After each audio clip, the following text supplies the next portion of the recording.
এই ভিডিওতে পশ্চিমবঙ্গ মধ্যশিক্ষা পর্ষদের নবম শ্রেণীর গণিত প্রকাশ বইয়ের 15 নম্বর অধ্যায়ের কুশে দেখি 15.1-এর 7 এবং 8 দাগের যে প্রশ্ন দুটো আছে তার সমাধান করে দেওয়া হলো।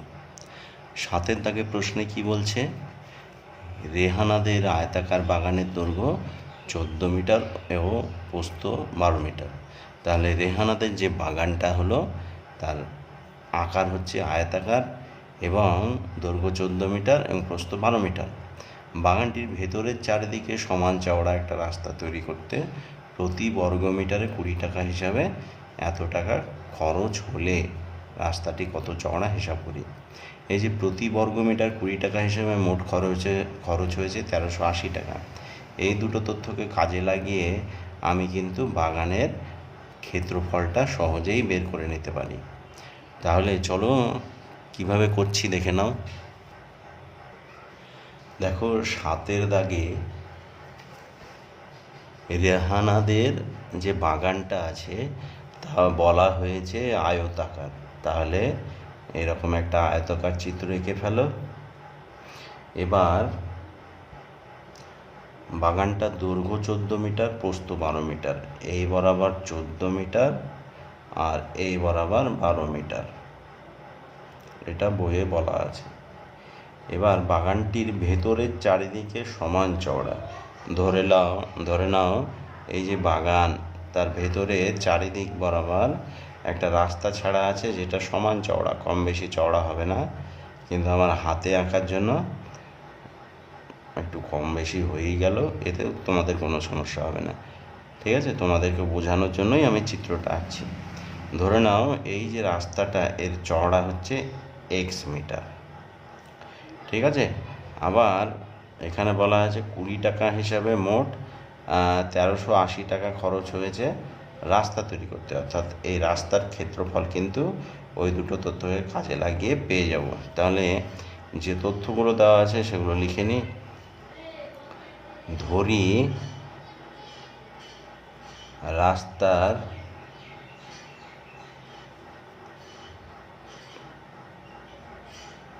এখানে রাস্তার চওড়াটা সমান বলেছে, ধরি রাস্তার চওড়া x মিটার। ঠিক হলো, রাস্তার চওড়া x মিটার লিখে ফেলেছি। এবার দেখো এখানে দুটো আয়তাকার চিত্র হয়েছে, একটা হচ্ছে এই বাইরের বড় আয়তাকার চিত্র আর একটা হচ্ছে ভেতরের ছোট আয়তাকার চিত্র। তো বাইরের যে আয়তাকার চিত্রটা আছে সেটা কিন্তু রাস্তা সহ ধরা আছে, তাহলে লিখব রাস্তা সহ জমির কথা বলা হয়েছে না, বাগানের কথা বলা হয়েছে। রাস্তা সহ বাগানের, এগুলো বই থেকে লিখছি আমি, তোমরা বইটা পাশে রেখো। রাস্তা সহ বাগানের দৈর্ঘ্য কত মিটার? 14 মিটার হলো। আবার রাস্তা সহ বাগানের প্রস্থ কত মিটার হবে? 12 মিটার হলো। এবার আমরা বলতেই পারি যে রাস্তা সহ বাগানের ক্ষেত্রফল কত হবে? 14 গুণিত 12 বর্গ মিটার। আমরা জানি যে আয়তাকার চিত্র বা বর্গাকার চিত্র যাই হোক, এর ক্ষেত্রফল বের করতে গেলে কি করতে হবে? দৈর্ঘ্য আর প্রস্থকে গুণ করতে হবে। দৈর্ঘ্যের ক্ষেত্রে 14 এবং প্রস্থ 12, তাহলে 14 আর 12কে গুণ করে দিলে হবে 168 বর্গ মিটার। ঠিক আছে, তোমরা গুণ করে দেখে নিও। এবার রাস্তা সহ ধরলাম বাগানের দৈর্ঘ্য। এবার যদি রাস্তাটা বাদ দিই, এদিকের রাস্তা বাদ দিই, তাহলে এই যে 14 মিটার দৈর্ঘ্য থেকে এদিকে একটা x মিটার রাস্তা বাদ যাবে, কেননা চওড়া চারিদিক সমান বলে দিয়েছে আর চওড়াটা আমরা ধরে নিয়েছি x মিটার। তাহলে এইদিকে x মিটার বাদ যাবে, এদিকে x মিটার বাদ যাবে, তাহলে কটা x মিটার বাদ যাবে? 2x মিটার বাদ যাবে। তাহলে লিখব রাস্তা বাদে বাগানের কি লিখব? বাগানের দৈর্ঘ্য কত আছে, 14 মিটার থেকে 2x মিটার বাদ। এভাবে রেখে দাও। রাস্তা বাদে বাগানের প্রস্থ কত হবে, দেখো প্রস্থ কত দেওয়া আছে এখানে, এই যে 12 মিটার, তো 12 মিটার থেকে এইদিকে 2 মিটার, এই এক্স মিটার বাদ, এইদিকে এক্স মিটার বাদ, কেননা এই 12 মিটার প্রস্থের আনুভূমিক দেখো এদিকেও একটা রাস্তা ছাড়া আছে, এদিকেও রাস্তা ছাড়া আছে, তাহলে এদিকের রাস্তাটা চড়া এক্স মিটার, এদিকে চড়া এক্স মিটার, তাহলে কত হবে 12 মাইনাস 2x মিটার। এবার রাস্তা বাদে বাগানের ক্ষেত্রফলটা কত হবে, অতএব রাস্তা বাদে বাগানের ক্ষেত্রফল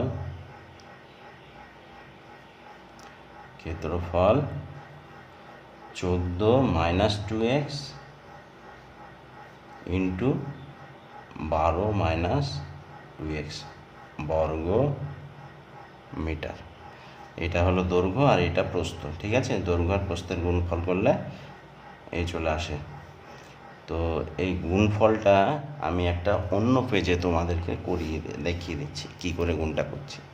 14 মাইনাস 2x 12 মাইনাস 2x, দেখো 14 মাইনাস 2x 12 মাইনাস 2x এর গুণটা হবে এই রকম, এই দিক থেকে গুণ হবে, ঠিক আছে, এই দিক থেকে গুণ করবে না, এইটা বীজগণিতের গুণ, বীজগাণিতিক গুণ। কেমনভাবে হয়, বাম দিক থেকে হয়, এই দিক থেকে, আর যেগুলো সংখ্যা দিয়ে গুণ করি ওগুলো এদিক থেকে ডান দিক থেকে। তো এদিক থেকে প্রথমে এটা গুণ করলে প্রথমে কয়েকটা চিহ্ন বসিয়ে নাও। চিহ্ন সবসময় সংখ্যার বাঁ দিকে থাকে, এই সংখ্যাটার বাঁ দিকে চিহ্ন আছে, এই সংখ্যাটার বাঁ দিকে চিহ্ন আছে, এই সংখ্যাটার বাঁ দিকে চিহ্ন নাই, এটা দিয়ে দাও, এই সংখ্যাটার বাঁ দিকে চিহ্ন নাই, এটাও দিয়ে দাও। এই 12 আর 14কে গুণ করলে কত হবে গো, 168 হলো। এইটা প্লাস, এটা প্লাস, তাহলে প্লাস বসে না সামনে, যেমন এগুলোর বসানো ছিল না সামনে প্লাস চিহ্ন, না লিখলে এমনি প্লাস চিহ্ন বোঝাই যায়। এবার এই যে 12 আর 14 গুণ করলাম, এবার 12 আর 2 এর গুণ করলে 24x, 12 দুগুণে 24x। এবার দেখো এখানে প্লাস আছে, এখানে মাইনাস আছে, প্লাসে মাইনাসে মাইনাস হবে। এবার এইটা দিয়ে এটা গুণ করলাম, আবার এটাকেও গুণ করলাম, তাহলে এটা শেষ হয়ে গেল, আর কিছু নাই এখানে। এবার এইটা দিয়ে মাইনাস 2x দিয়ে 14 গুণ করলে হবে 14 দুগুণে 28x, ঠিক আছে। আমি 28xটা এই জায়গাটায় লিখলাম। এবার কী চিহ্ন হবে, মাইনাসে প্লাসে মাইনাস। এবার এই 28xটা কোথায় বসাবো, এটা তো এই সংখ্যাটা দিয়ে যা পেয়েছি প্রথম লাইনে বসিয়েছি, এবার এই সংখ্যাটা দিয়ে গুণ করে যেটা পাবো সেটা দ্বিতীয় লাইনে বসবে। কিন্তু যদি সদৃশ্য পদ হয়, সদৃশ্য পদ অর্থাৎ চল যদি মিলে যায় আর চলের ঘাত বা পাওয়ার যদি মিলে যায়, তাহলে সেটাকে সদৃশ্য পদ বলে। তো সদৃশ্য পদ হলে সেটা কিন্তু সদৃশ্য পদের নিচে বসবে।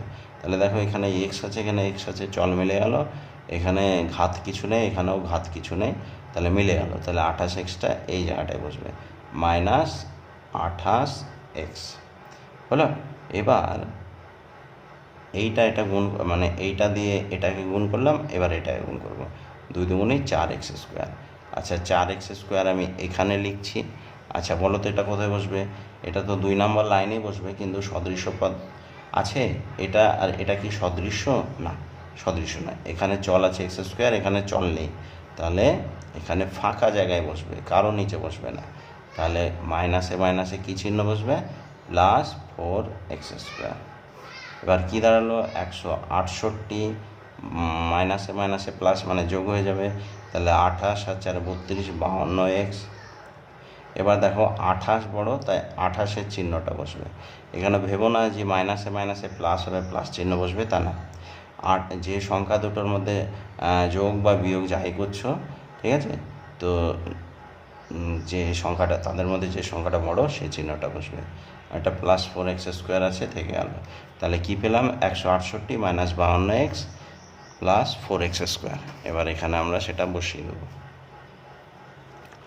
168 মাইনাস 52x প্লাস 4x² বর্গমিটার। এটা হলো ছোট রাস্তার, এই যে ছোট আয়তাকার চিত্রটা এর ক্ষেত্রফল। তাহলে এই বড়টা থেকে যদি আমি ছোটটাকে বাদ দিই তাহলে কার ক্ষেত্রফল পাবো?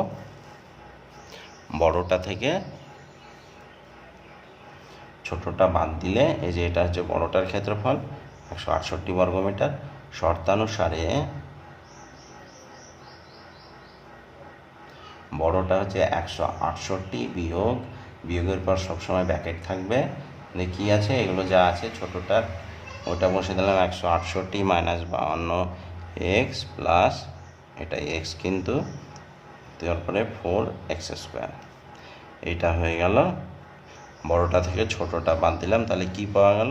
রাস্তার ক্ষেত্রফল। তো এই রাস্তার ক্ষেত্রফল বইয়ে কিন্তু সরাসরি বলা নাই, কিন্তু বলা আছে 20 টাকা হিসাবে রাস্তা তৈরি করতে 1380 টাকা খরচা হয়েছে।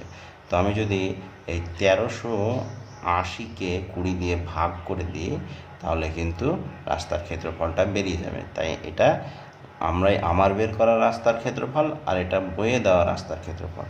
তাহলে লিখব বা 168 বিয়োগ ব্র্যাকেটটা থাকবে না, কেননা এই ব্র্যাকেট তুলব, তাহলে এটা প্লাস আছে মাইনাস হবে 168, এটা মাইনাস আছে প্লাস হবে 52x, এটা প্লাস আছে মাইনাস হবে 4x²। ঠিক আছে, তারপরে এই জিরো কেটে দিলে হবে 2 দিয়ে এটাকে ভাগ করলে 69 হবে। তাহলে এইটা হলো আমার রাস্তার ক্ষেত্রফল, এইটাও হলো রাস্তার ক্ষেত্রফল। তাই আমি মধ্যে সমান চিহ্ন দিয়েছি। 168 থেকে 168 বাদ দিলে কিছু থাকে না, এই চিহ্ন এর নাই, মানে এর চিহ্ন নাই, তাই এটাকে প্লাস ধরে নাও। আর এটা চিহ্ন আছে মাইনাস, প্লাসে মাইনাসে মাইনাস মানে বিয়োগ করলে কিছু থাকে না, তাই এটা হয়ে গেল। তাহলে দাঁড়ালো কি -4x² -4x², তারপরে হচ্ছে প্লাস 52x।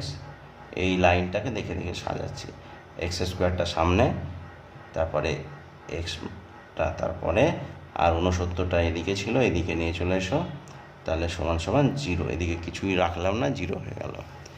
এবার কি করব? এখান থেকে আমরা 4 আর 69কে গুণ করে কত পাই সেটা দেখব। 69 আর 4কে গুণ করলে হয় 4 9 36, 4 6 24 আর 3 27, 276। এই 276কে এমন একটা এসে আমাকে ভাঙতে হবে, এমন দুটো উৎপাদকে, যাতে যোগ বিয়োগ করে 5 হয়। এই 5 বলছি, এটা 52 হবে, 52x। তাহলে আমি যদি এখানে 6 দিয়ে দিই, এটাকে 4 6 24, 3 বাঁচলো 6 6 36। ঠিক আছে, আমি সরাসরি 6 দিয়ে এটাকে করলাম, দুটো উৎপাদক পেলাম, একটা 6 একটা 46। 6 আর 46 যোগ করলে 52 হয়ে যায়। তাহলে বা এই মাইনাস চিহ্নটা কমন নিয়ে নিলে কি দাঁড়াবে? 4x², এটা প্লাস আছে মাইনাস হয়ে যাবে 52x, আর এইটা কি আছে মাইনাস আছে, এটা প্লাস হয়ে যাবে 69 সমান সমান 0। এই মাইনাস চিহ্নটা কমন নিলাম। ঠিক আছে,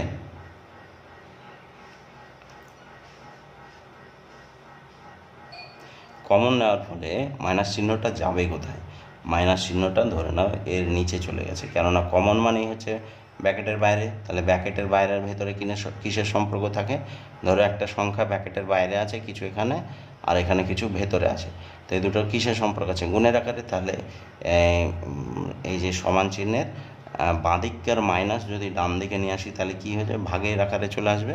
তাহলে 0-র সঙ্গে যারই ভাগ করবে 0 হয়ে যাবে, তার মানে মাইনাস চিহ্নটা থাকলো না। এবার বা যে উৎপাদক দুটো পেলাম 4x² মাইনাস 46 যোগ 6, এই যে দুটো উৎপাদক পেয়েছি 46 আর 6, এই দুটোকে লিখে দিলাম, শেষে x আছে দিয়ে দিলাম, প্লাস 69 সমান সমান 0। বা এবার দেখো এই এক্স, প্রথমে 4x² এটাই থাকবে, মাইনাস এই এক্স মাইনাস এই এক্সের সঙ্গে 46-এর গুণ করলে -46x, আর এই মাইনাসের সঙ্গে এই প্লাসে গুণ করলে কি দাঁড়াবে? মাইনাসে প্লাসে মাইনাস, 6-এর সঙ্গে এক্সের গুণ করলে 6x, ঠিক আছে, প্লাস 69 = 0। এবার কি দাঁড়াবে, বা এখান থেকে আর এখান থেকে 2 পাবে তুমি। দেখো 4-এর ভিতরে 2 আছে, তাহলে একটা 2 নিয়ে নিলাম, আর এখানেও x আছে, এখানেও x আছে, একটাই x নিয়ে নিলাম। তাহলে 2x যদি নিয়ে নিই, তাহলে এখানে পড়ে থাকলো 2x মাইনাস এই 46x থেকে 2x চলে গেলে 23 পড়ে থাকে। ভালো করে দেখো, 46xকে যদি ভেঙে দিই তাহলে 2 গুণিত 23x আছে, তো 2x বের করে দিলাম, তাহলে 23 পড়ে থাকলো, ঠিক আছে, মাইনাস এখান থেকে 3 পাওয়া যাবে, এখান থেকেও 3 পাওয়া যাবে, 3 নিয়ে নিলাম, তাহলে 2x পড়ে থাকলো, ঠিক আছে, আবার মাইনাসে মাইনাসে প্লাস। এবার এই যে 69 থেকে 3 চলে গেলে কত হবে, 23 পড়ে থাকবে, সমান সমান 0। এবার কি হবে, বা এই যে 2x - 23 আর 2x - 23 দুটোই একই রকম, তাই একটা লিখবে 2x - 23, আর এখানে বাইরে যেটা আছে, এদিকে বাইরে আছে 2x আর এদিকে আছে -3 সমান 0, ঠিক আছে। এবার দেখো এই দুটোর গুণফল সমান 0, তাই বলা হচ্ছে 2x - 23 ইন্টু 2x - 3 = 0। মানে এই দুটোর গুণফল যদি 0 হয়, তাহলে যে কোনো একটাকে যদি এদিকে রেখে দিই, তাহলে আর একটা এদিকে ভাগের আকারে চলে আসবে, তাহলে 0 দাঁড়িয়ে যাবে। এটা সমান এটা সমান 0 দাঁড়াবে। আবার যদি এইটা রেখে দিয়ে এটাকে এই পাশে নিয়ে চলে আসি, তাহলেও 0 দাঁড়িয়ে যাবে। অর্থাৎ আমি বলতে পারি যে এটা সমান 0 বা এটা সমান 0। তাহলে আমরা এখানে লিখব 2x - 23 = 0, বা 2x সমান 23 বা x সমান 23। এটা গুণের আকারে আছে, তাহলে এদিকে ভাগের আকারে চলে আসবে। ভাগ করলে কত দাঁড়াবে, এটা ভাগ করলে দাঁড়াবে, এই যে এটা 2 দিয়ে 23কে ভাগ করলে কত দাঁড়াবে, 11.5। এটা আমি মুখে মুখে করছি, তোমরা মুখে মুখে করবে না, খাতায় করে নেবে, দেখবে। তারপরে এদিকেও আমি 2x - 3 = 0 পেলে 2x সমান হবে 3, মাইনাসটা প্লাস হয়ে গেল এদিকে, তাহলে x সমান 3/2, তাহলে ভাগ করলে হবে 1.5। এবার দেখো এখানে x এর মান পেলাম 1.5, আর এখানে x এর মান পেলাম 11.5। তাহলে আমি x মানে কি ধরেছিলাম, রাস্তা চওড়া। দেখো পুরো জমিটা দেখো, ভালো করে দেখো, জমিটা পুরোটা হচ্ছে 14 মিটার লম্বা, তার মধ্যে এই 11.5 মানে 11.5 মিটার কি রাস্তা চওড়া হতে পারে? তাহলে তো জমি অল্প হয়ে যাবে, রাস্তাটাই বেশি চওড়া হয়ে যাবে। তাই এই মানটা গ্রহণযোগ্য নয়, এই মানটা আমরা নিব না, এই মানটা গ্রহণযোগ্য। রাস্তা চওড়া হচ্ছে 1.5 মিটার। তাহলে এটাই হলো অ্যান্সার। তোমরা লিখে নেবে রাস্তাটি চওড়া হলো 1.5 মিটার, ঠিক আছে। আমার পেজের নিচে জায়গা নেই, তাই আমি আর লেখার জায়গা পেলাম না, তোমরা লিখে নিও যে অতএব রাস্তাটি চওড়া হলো 1.5 মিটার। এটাই অ্যান্সার। আশা করি বুঝতে পেরেছো। 8 দাগে কি বলা হয়েছে, 1200 বর্গ সেমি ক্ষেত্রফল বিশিষ্ট একটি আয়তক্ষেত্রাকার জমির দৈর্ঘ্য 40 সেমি হলে তার কর্ণের উপর অঙ্কিত বর্গক্ষেত্রের ক্ষেত্রফল হিসাব করি। তাহলে এখানে একটা আয়তাকার জমির দৈর্ঘ্য দেওয়া আছে এবং ক্ষেত্রফল দেওয়া আছে, প্রস্থ দেওয়া নয়, ঠিক আছে। এই জমিটারই, আয়তাকার জমিটারই কর্ণ দৈর্ঘ্য বের করতে হবে এবং ওই কর্ণের উপর একটা বর্গক্ষেত্র অঙ্কন করা হবে, যার ক্ষেত্রফল বের করতে হবে। তো আমি চিত্রের সাহায্যে ছবিটাকে সমস্যাটাকে ভালো করে বুঝিয়ে দিচ্ছি। প্রশ্ন নাম্বার 8 কি বলা হয়েছে, আয়তক্ষেত্রাকার জমির দৈর্ঘ্য। তাহলে লিখব আয়তক্ষেত্রাকার জমির দৈর্ঘ্য 40 মিটার, ঠিক আছে। আর ক্ষেত্রফল ক্ষেত্রফল আছে কত আছে 1200 বর্গ সেমি। এবার ধরে নাও এইটা আমার আয়তাকার জমি, যার দৈর্ঘ্য হচ্ছে 40 মিটার করে আছে। এই 40 মিটার নয়, 40 সেমিতে আছে, 40 সেমিতে আছে, ঠিক আছে। তাহলে এটা 40 সেমি, এটাও 40 সেমিই হবে, কেন আয়তক্ষেত্রের বিপরীত বাহুগুলো সমান হয়। তাহলে এটা 40 সেমি, এটাও 40 সেমি। আর ক্ষেত্রফল দেওয়া আছে 1200 বর্গ সেমি। এর প্রস্থ বের করতে বলা হচ্ছে। তো আমরা জানি যে দৈর্ঘ্য আর প্রস্থকে গুণ করলে কি পাওয়া যায়, ক্ষেত্রফল পাওয়া যায়। তাহলে আমরা কি করব, এই দুটোকে ভাগ করে প্রস্থটা পেয়ে যাব।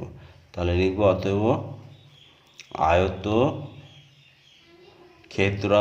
ক্ষেত্রাকার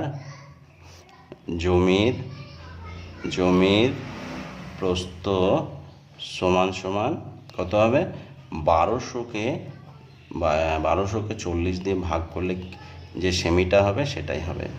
এই 0 0 কেটে দাও, 120কে 4 দিয়ে ভাগ করলে হবে 30 সমান সমান 30 সেমি। এটা হলো আয়তক্ষেত্রাকার জমির প্রস্থ। এবার ওই জমিরই একটা কর্ণ বের করতে হবে, কর্ণের দৈর্ঘ্য। তো আমি আবার চিত্রটা আঁকছি। দেখো চিত্রটা এরকম ছিল, চিত্রটা ছিল আয়তাকার আর জমির দৈর্ঘ্য ছিল 40 সেমি আর প্রস্থ পেলাম এখনই 30 সেমি পেলাম। এবার এই জমির উপরে একটা কর্ণ দিতে হবে, এই যে কর্ণ, এই কর্ণটার দৈর্ঘ্য বের করতে হবে, ঠিক আছে। এই কর্ণটার দৈর্ঘ্য বের করার জন্য আমাদের কী করতে হবে, দেখতে হবে চিত্রটা কেমন চিত্র। চিত্রটা দেখছি একটা ত্রিভুজ হয়ে গেছে, আর এই জায়গাটা 90 ডিগ্রি কোণ আছে। কেননা যেহেতু আয়তাকার চিত্রের কথা বলা হয়েছে, আমরা জানি আয়তাকার চিত্রের প্রত্যেকটি কোণ 90 ডিগ্রি হয়, তো এই কোণটাও 90 ডিগ্রি। তাহলে 90 ডিগ্রি মানে সমকোণী ত্রিভুজ, আর সমকোণী ত্রিভুজের এই বাহুটাকে অতিভুজ বলা হয়। তাহলে এখানে পিথাগোরাসের উপপাদ্যকে কাজে লাগিয়ে আমরা এই অতিভুজ কিংবা এই জমির কর্ণের দৈর্ঘ্য বের করে নিতে পারি। তাহলে আমরা করব কি, প্রথমে লিখব জমিটির কর্ণের দৈর্ঘ্য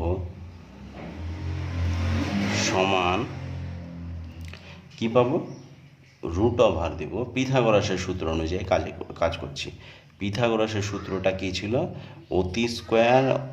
অতি স্কোয়ার সমান সমান, এটা কিন্তু তোমাদের অঙ্কের বিষয়ের মধ্যে পড়ে না, এটা তোমাদেরকে বোঝানোর জন্য করছি। ভূমি স্কোয়ার, অতি স্কোয়ার সমান সমান ভূমি স্কোয়ার প্লাস লম্ব স্কোয়ার, এটা হলো পিথাগোরাসের সূত্র। এবার অতির এই স্কোয়ারটা হটিয়ে দিলে কী হবে, শুধু অতি থাকবে, আর স্কোয়ারটা এমনি হটানো যায় না, স্কোয়ার হটাতে গেলে এখানে ভূমি স্কোয়ার হয়ে যাবে। এই যে স্কোয়ার হটানোর জন্য এখানে √ পাবা, আর এগুলো যা ছিল √ ভিতরে বসে যাবে, লম্ব স্কোয়ার, এটা হলো সূত্র, ঠিক আছে। তো আমরা সরাসরি কর্ণের দৈর্ঘ্য মানে অতি স্কোয়ার, কর্ণের দৈর্ঘ্য মানে সে অতিটাকে বোঝাচ্ছি এইটা, তাহলে কর্ণের দৈর্ঘ্য কোনটা, এটা না, অতিভুজটা। তাহলে অতিভুজের সূত্রটা কি, √ ভূমি স্কোয়ার প্লাস লম্ব স্কোয়ার। ভূমি হচ্ছে 40 স্কোয়ার প্লাস লম্ব হচ্ছে, লম্ব মানে এই যে প্রস্থটা 30 স্কোয়ার। তাহলে কত হলো, 4 4 16, দুটো 40-এ 16 হয়, প্লাস দুটো 30-এ গুণ করলে 900 হয়। তাহলে কত হবে, √ 2500। এবার রুট তুলে দিলে কী হবে, 50 হবে, 50 সেমি। তাহলে এটা পেয়ে গেলাম 50 সেমি। এটা ভালো করে দেখে নাও কী করে পেলাম। দেখো এই 25কে এমন দুটো সংখ্যার আকারে লেখো যাতে দুটো সংখ্যা একই হয়। দেখো 25কে ভাঙলে আমরা 2 5 পাবো, সংখ্যা দুটো একই হলো। তাহলে 2 5-এর বদলে একটা 5 নিয়ে নিলাম, আর এখানে 2 0 ছিল, একটা 0 নিয়ে নিলাম। এটাকে বলা হয় বর্গমূল। তোমরা বর্গমূলের ভিডিও এই চ্যানেলেই পাবে, তোমরা টেনশন করবে না, ঠিক আছে। ধীরে ধীরে সব ভিডিও পেয়ে যাবে তোমরা। প্রতিদিন কিন্তু আমার চ্যানেলটাকে ভেতরে মানে ঢুকে প্লেলিস্টগুলো দেখে নেবে যে নতুন কোনো ভিডিও আপলোড হয়েছে কিনা। এবার চিত্রটা আমি আবার তৈরি করছি। এটা হলো সেই আমার আয়তাকার চিত্র, যার এইটা হলো 40 সেমি দৈর্ঘ্য, এটা 30 সেমি, আর কর্ণের দৈর্ঘ্য পেলাম 50 সেমি। এবার এই কর্ণের ওপরে একটা বর্গক্ষেত্র আঁকতে হবে। তো কর্ণের ওপর বর্গক্ষেত্র আঁকছি, ভালো করে দেখো। তাহলে এইটা হলো কর্ণের ওপরে আঁকা বর্গক্ষেত্র। ঠিক আছে, পেনটা খুব ডিস্টার্ব করছে, আমার কাছে এখন পেন নেই, তাই সহ্য করছি পেনটাকে। দেখো এইটা হলো আমার কর্ণের ওপরে, এই যে কর্ণ ছিল তার উপরে একটা আঁকা বর্গক্ষেত্র। আচ্ছা দেখো তো, বর্গক্ষেত্র মানে কি? প্রত্যেকটা বাহু সমান হবে, তাহলে এই বাহুটা 50 হলে প্রত্যেকটা বাহু 50 হয়ে যাবে, তাই তো? এবার কি প্রশ্ন করেছে? এই যে বর্গক্ষেত্রটা তার ক্ষেত্রফল, তাহলে লিখব অতএব কর্ণের উপর অঙ্কিত বর্গক্ষেত্রের ক্ষেত্রফল সমান সমান, দেখো 50 স্কোয়ার হবে, যেহেতু বর্গক্ষেত্র দিয়ে বর্গ সেমি। কেন এটা করলাম? ক্ষেত্রফলের সূত্র কি? বাহু গুণ বাহু, 50 পাওয়ার আছে, বাহু গুণ বাহু, তো এটাও বাহু এটাও বাহু, তাহলে 50 দুবার আছে, তাই 2 স্কোয়ার করে দিয়েছি, 2 লিখে দিয়েছি। 50কে 50 দিয়ে গুণ করলে কত হবে? 2500। 50কে 50 দিয়ে গুণ করলে 2500 বর্গ সেমি। আমরা দেখছি এখানে যে আয়তাকার ছিল, আচ্ছা কিছু না, ঠিক আছে। তো আশা করি অঙ্কটা বুঝতে পেরেছো। ঠিক আছে, চ্যানেলে যারা নতুন তারা চ্যানেলটিকে অবশ্যই সাবস্ক্রাইব করবে, তারপরে ভিডিওতে অবশ্যই লাইক দিবে, কমেন্ট করবে এবং বন্ধুবান্ধবকে ভিডিওগুলো শেয়ার করে দিবে। এতক্ষণ পর্যন্ত আমার চ্যানেলে থাকার জন্য ধন্যবাদ। ভালো থেকো, সুস্থ থেকো।